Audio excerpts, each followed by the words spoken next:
कहानी की शुरुआत में हम देखते हैं अंतोनियो और जेरेमी को, जो एक डांस क्लब में जाते हैं जहां वो एक ऐसे आदमी को पहचान लेते हैं जो ब्यूटी वायरस से मुतासिर होकर उसे आगे लोगों तक फैला रहा होता है। दोनों उसे वहीं क्लब के अंदर ही खामोशी से और बेरहमी के साथ मार देते हैं ताकि मामला वहीं खत्म हो जाए। उसके बाद वो एक नौजवान लड़के का पीछा करते हैं जिस पर उन्हें शक होता है और उसके घर तक जाकर उससे सख्त पूछगछ करते हैं कि उसने किन किन लोगों के साथ ताल्लुक कायम किया था ताकि ये पता चल सके कि वायरस कहाँ तक फैल चुका है। उसी दौरान अंतोनियो को अपने बॉस का फोन आता है जिसमें उसे वाज़ेह हिदायत दी जाती है कि कूपर को एलिमिनेट कर दो, यानी कूपर को हटाने का हुक्म आता है और अंतोनियो को खबरदार किया जाता है कि मामला संभाल कर साफ किया जाए। इस काल का मकसद अंतोनियो को यह बताना होता है कि केस सिर्फ एक मामूली क्लीन अप नहीं बल्कि अब बड़ी ताकतें ऑर्गेनाइजेशन बिलियनर्स इसमें मुदाखलत कर रही हैं।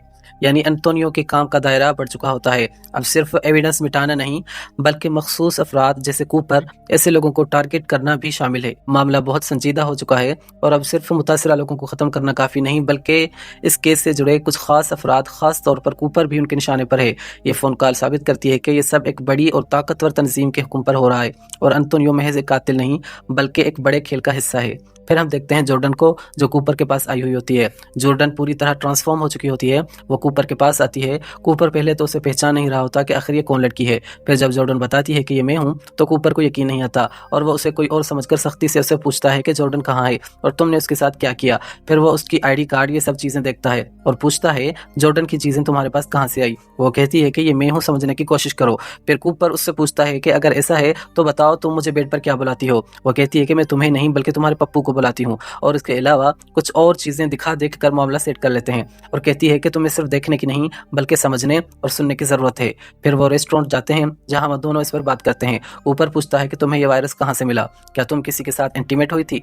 जॉर्डन कहती है कि हाँ। कूपर पूछता है तुम्हें वो आदमी याद है, उसने क्या पहना था, कहाँ का था।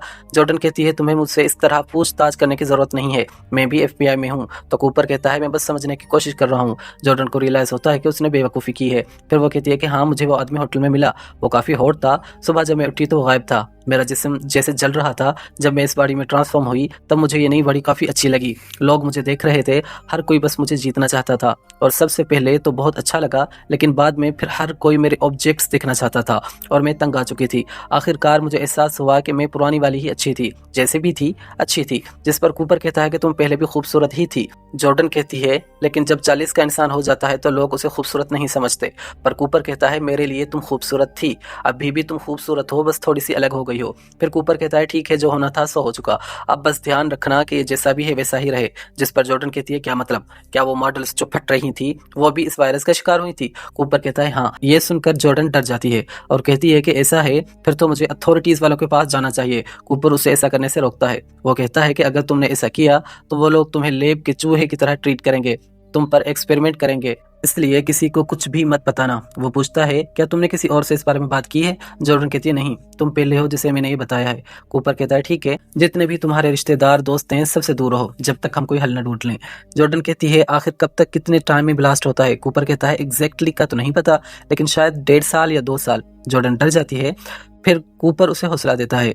ये दोनों रेस्टोरेंट से निकलकर पैदल जाने लगते हैं। कूपर पूछता है तुम पूरी बदल चुकी हो, जिसका मतलब अब तुम्हारा पासपोर्ट, आईडी ये सब काम के नहीं रहे, तो तुम अंदर कैसे आई। वो कहती है बस टेढ़े मेढ़े जोक सुनाए उन्होंने अंदर आने दिया। फिर वो कूपर को किस करने की कोशिश करती है तो कूपर उसे रोक लेता है। कहता है अभी ये सब सेफ नहीं है, हमें रुकना होगा। फिर वो कूपर के अपार्टमेंट में जाने लगते हैं। वहां जब ये पहुंचते हैं तो देखते हैं कि अपार्टमेंट का दरवाजा खुला हुआ होता है। इनको शक हो जाता है कि कोई अंदर है। जब वो अंदर जाते हैं तो देखते हैं बेड पर एक आदमी मरा पड़ा है जिसके अगले हिस्से की खाल उतरी हुई होती है और दीवार पर वही निशान बना होता है जो पहले भी हम देख चुके हैं। ये मरा हुआ आदमी वही है जिसे अंतोनियो और जेरेमी ने डांस क्लब से पकड़ा था। फिर सीन शिफ्ट होता है सीधा 3 साल पास्ट में। हम देखते हैं बेरन को, जो बूढ़ा है और कार में बैठा किसी से बात कर रहा है कि अब इस मेडिसिन को काम करना चाहिए।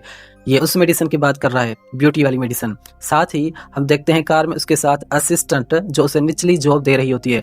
जब वो फिनिश हो जाता है तो उसे कार से उतार देता है। फिर घर जाता है जहां उसकी बीवी को देखते हैं। वो कहती है कि तुम्हारी असिस्टेंट सादा परफ्यूम इस्तेमाल करती है और उसकी महक अभी तुमसे आ रही है। बेरन कहता है मुझे कल सुबह न्यूयॉर्क जाना है। उसकी बीवी कहती है कल तो बिल्कुल भी नहीं, क्योंकि कल हमारा फैमिली थेरेपी सेशन है, हमारा बेटा हॉस्पिटल में है, उसने खुद को मारने की कोशिश की। तो बेरन कहता है कल मुझे वो दवा मिलेगी जिसे लेने के बाद हमें कोई तवाइफ जैसी असिस्टेंट रखने की ज़रूरत नहीं होगी, क्योंकि तुम खुद इतनी खूबसूरत बन जाओगी। जिस पर उसकी बीवी कहती है, मैंने पूरी ज़िंदगी ब्यूटी के पीछे भागते हुए गुजारी है, न जाने कितने ट्रीटमेंट करवाए हैं, सिर्फ इसलिए कि मैं इस सोने से सजे महल की रानी बन सकूं। पर अब वक्त आ गया है कि इस सब को जला दिया जाए, क्योंकि जब मैंने सीखा कि ब्यूटी कुछ भी नहीं है, तब से जो खुशी मुझे मिली है वो पहले कभी महसूस नहीं की। यह कहकर वो एक पेंटिंग को आग लगा देती है। फिर सीन शिफ्ट होता है और हम देखते हैं वेलेन लिमिंग नामी शख्स को, जिसकी एज 45 होती है। वो क्रिप्टो इंडस्ट्री का मालिक होता है, जिसकी नेट वर्थ 35 बिलियन होती है। फिर पता नहीं कितने सारे बिलियनर्स वहाँ आते हैं और आखिर में वहाँ आता है बेरन, जो इन सबसे ज़्यादा अमीर होता है। फिर वो सब एक मीटिंग एरिया में बैठते हैं, जहाँ एक डॉक्टर उन्हें दी ब्यूटी प्रोजेक्ट के बारे में बताता है। वो कहता है कि जिस प्रोजेक्ट पर आपने पैसा लगाया है वो अब तैयार है। वो बहुत कुछ बताता है इसके बारे में, जैसे इसके फ़ायदे वगैरह, जिस पर ये बूढ़े लोग अजीबोगरीब सवाल करते हैं। पर बेरन कहता है, चलो फिर देर किस बात की। वो सब सूट पहनकर एक तहखाने में जाते हैं। जब सब लोग चैम्बर के अंदर दाखिल हो जाते हैं तो ट्रीटमेंट शुरू होता है। ये ट्रीटमेंट बेहद तकलीफ दह होता है। लोगों के जिस्म मुड़ने लगते हैं, शदीद झटके लगते हैं और ऐसा लगता है जैसे वो जिंदा नहीं बच पाएंगे। लेकिन जब ये दर्द खत्म होता है तो सब हैरान रह जाते हैं। वो आईने में खुद को देखते हैं और वाकई सब जवान और खूबसूरत बन चुके होते हैं। सब लोग खुशी से पागल हो जाते हैं। लेकिन ये बायरन का असल प्लान नहीं था। असल में वो नहीं चाहता था कि ये ट्रीटमेंट किसी और के पास जाए। उसी लम्हे वो एक मशीन गन निकालता है और चैम्बर में मौजूद तकरीबन तमाम अमीर लोगों को गोली मारकर ख़त्म कर देता है। वो सिर्फ एक साइंटिस्ट और एक पायलट को जिंदा छोड़ देता है, क्योंकि इसे आगे जाकर उनकी ज़रूरत होती है। उसके बाद वो सारे सबूत मिटाने के लिए पूरी हवेली को आग लगा देता है। उसी दौरान एक बहुत बड़ा खतरा सामने आ जाता है। अमेरिका की गवर्नमेंट एजेंसी NIH एक ऐसे शख्स को पकड़ लेती है जो इस वायरस से इन्फेक्टेड होता है। अगर वो इस पर रिसर्च कर लेते हैं तो बायरन का पूरा सीक्रेट दुनिया के सामने आ सकता है। लेकिन बायरन को इसकी परवाह नहीं होती। वो पूरी दुनिया को अपना ट्रीटमेंट देने के लिए वर्ल्ड ब्यूटी डे लॉन्च करना चाहता है। हालांकि उसे खुद भी पता होता है कि ये ट्रीटमेंट अभी तक खतरनाक और अनस्टेबल है। एपिसोड के आखिर में एक बात बिल्कुल साफ हो जाती है, ये ट्रीटमेंट सिर्फ लोगों की शक्ल नहीं बदलता, बल्कि उनकी सोच, उनकी साइकोलॉजी और उनकी पर्सनैलिटी को भी मुकम्मल तौर पर बदल देता है। कूपर अब एक बड़ी मुश्किल में फंस चुका होता है, क्योंकि उस पर एक झूठा केस बनाया जा रहा होता है और जॉर्डन के बारे में ये बिल्कुल वाज़ेह नहीं होता कि वो किस साइड पर है। कहानी यहाँ ख़त्म हो जाती है, लेकिन बहुत से सवाल छोड़ जाती है। क्या गवर्नमेंट बायरन का सीक्रेट एक्सपोज कर पाएगी? क्या जॉर्डन कूपर की मदद करेगी? क्या जेरेमी अपने उस्ताद असासिन के खिलाफ जाएगा या उसके साथ? और सबसे बड़ा सवाल, क्या बायरन पूरी दुनिया को एक खतरनाक वायरस दे देगा? इन सब के जवाब जानने के लिए आप मेरे इस चैनल को सब्सक्राइब कर दें, क्योंकि वीकली तौर पर मैं हर एक एपिसोड का एक्सप्लेनेशन वीडियो बनाता रहता हूं। और अगर वीडियो पसंद आई हो तो लाइक कर दें और चैनल को सब्सक्राइब भी कर दें। शुक्रिया।